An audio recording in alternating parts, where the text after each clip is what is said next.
Is that we can combat the problem of cultural conflicts or tribalism is acknowledging that we are different.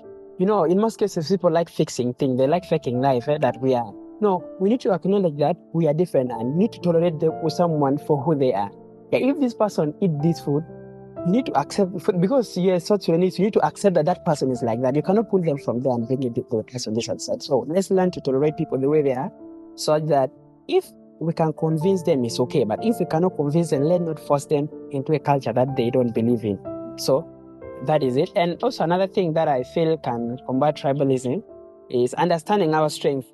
You see, when certain cultures think that they are very strong independently, it make other cultures question their minds about how about them and how about these other ones. So they believe that our culture is superior. I feel it is not important. Like level of life in your community, is it that high? It is not. So the fact that the level of life in your community is not that high, it means we are literally all the same. In our community, we all have hunger. In our community, we have famine, flood, and all these problems. We have common problems. So we need to acknowledge that we are different and we embrace the difference like that. All right, so I think you mentioned something whereby you should not try to pull someone away from where they are or impose your beliefs into someone, right? Just because you think you're right and the other person is wrong. Rather, you should try to understand the other person, and then you also seek to be understood.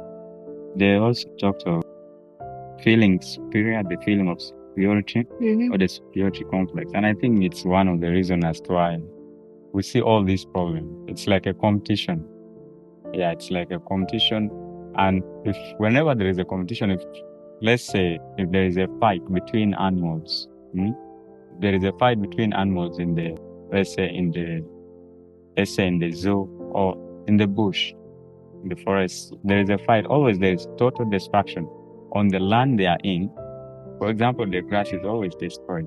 And that's literally what happens if we are fighting of who is superior of the other. Instead of recognizing our differences, the land is always going to be destroyed. And what's the land? The land is our nation.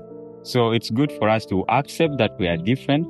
You're blessed in a different way. You're wired in a different way. There's something a particular group of people can do better, and there's the other thing a particular group of people can do better. So that's a very nice point. Thank you.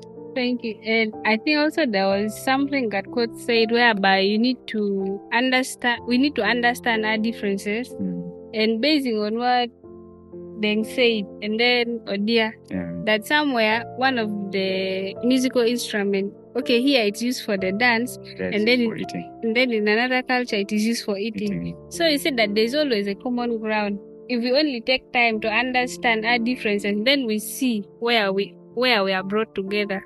Those differences, I think we can coexist.